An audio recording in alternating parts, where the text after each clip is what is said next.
aloro kunomi demgal flakay ko demgal aloro kunomi gandal flar mofti gandal aloro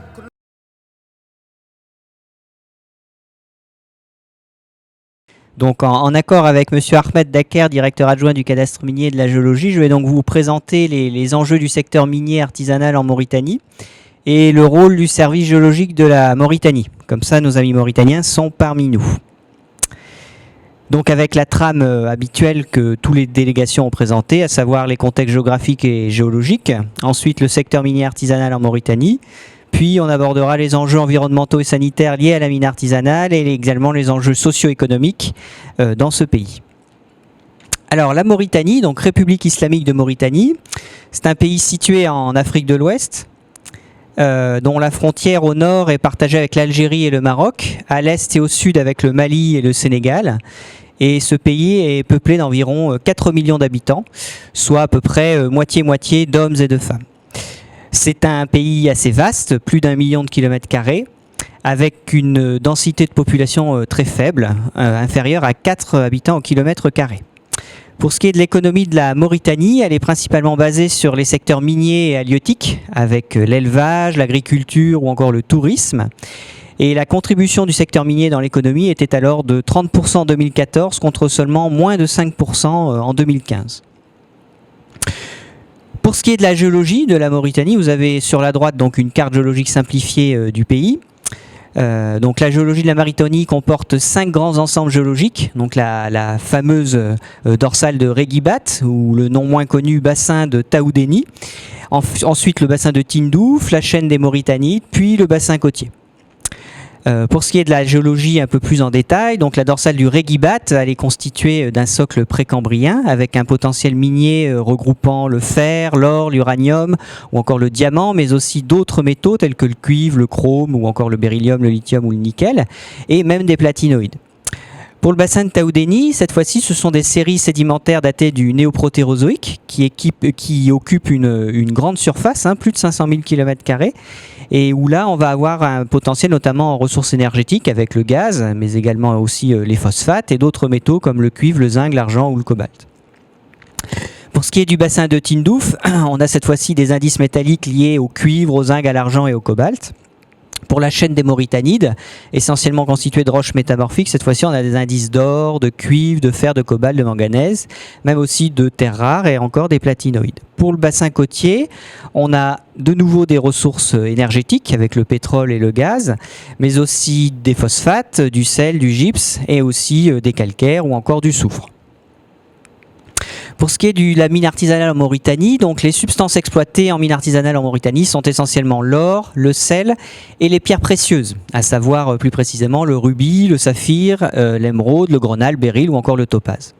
Pour ce qui est du cadre législatif encadrant le secteur minier artisanal en Mauritanie, nous avons donc la loi minière de 2008 modifiée avec ses textes d'application. On a également une loi cadre portant sur l'environnement et aussi avec des textes d'application. Et enfin un arrêté conjoint portant sur l'organisation des professions de l'activité d'exploitation artisanale de l'or. Pour ce qui est du degré d'organisation des artisans mineurs, il se trouve qu'au jour d'aujourd'hui, il n'y a pas de coopérative ni d'association d'artisans mineurs en Mauritanie. Il existe des groupes de personnes néanmoins, donc liés soit par un lien parental, tribal ou régional. Et il y a néanmoins quand même une première tentative d'organisation avec la Fédération des orpailleurs dans la wilaya de Tiris Zemmour. Pour ce qui est du rôle du service géologique de la Mauritanie, qui vise à accompagner le secteur minier artisanal, il est notamment initiateur de la réglementation encadrant cette activité. Il s'occupe aussi de l'évaluation du potentiel des zones avant leur définition, notamment en couloir d'orpaillage, c'est ce qui permet de mieux définir les zones justement d'orpaillage. Et également, le service géologique est omniprésent sur le site d'extraction et les centres de traitement.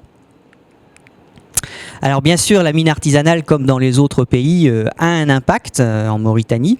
Néanmoins, le premier sur l'eau est assez minime.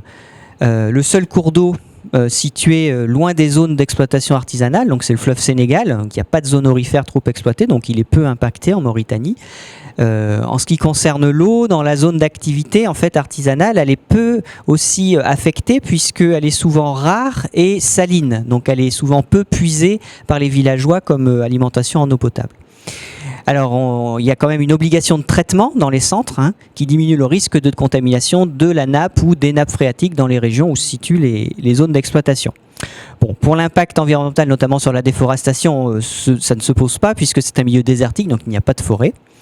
L'impact sur le paysage en revanche par contre se déclare par des excavations qui impactent de façon esthétique le paysage, mais également via la destruction des collines, les oueds ou encore l'enlèvement des arbres qui existeraient et qui changent du coup le paysage. Pour ce qui est de l'impact sur la santé, malheureusement, on peut également le retenir en Mauritanie comme pour les autres pays. Il y a la force physique de l'orpailleur qui est mise en jeu. C'est un métier très physique. Il y a également des risques de maladies liés à l'inhalation des poussières ou des fumées, l'exposition au soleil ardent, on est en domaine désertique. Et également des risques de maladies cancéreuses, et notamment liées à l'usage de substances chimiques, notamment le mercure, est souvent fait sans protection à main nue. Pour le rôle des femmes donc dans la mine artisanale, donc les rôles des femmes est assez limité et se limite notamment aux tâches ménagères ou encore dans la vente des marchandises, ou disons toute autre activité qui ne fait pas l'appel à la force physique. Autre chose de remarquable, c'est-à-dire que les femmes sont quasi absentes sur le terrain puisqu'il y a des raisons sociales, religieuses et de santé locales qui font que la présence est limitée. Pour les agriculteurs, les zones d'exploitation artisanale au nord du pays sont naturellement d'une pluviométrie très rare et donc du coup, elles demeurent peu cultivables et peu pâturables, ce qui fait qu'il y a finalement peu de conflits d'intérêts entre agriculteurs et mineurs artisans. Voilà, je vous remercie de votre attention et donc bien sûr, je ne vais pas pouvoir répondre aux questions suite à la Mauritanie, donc je vous invite à contacter nos collègues de la délégation. Merci.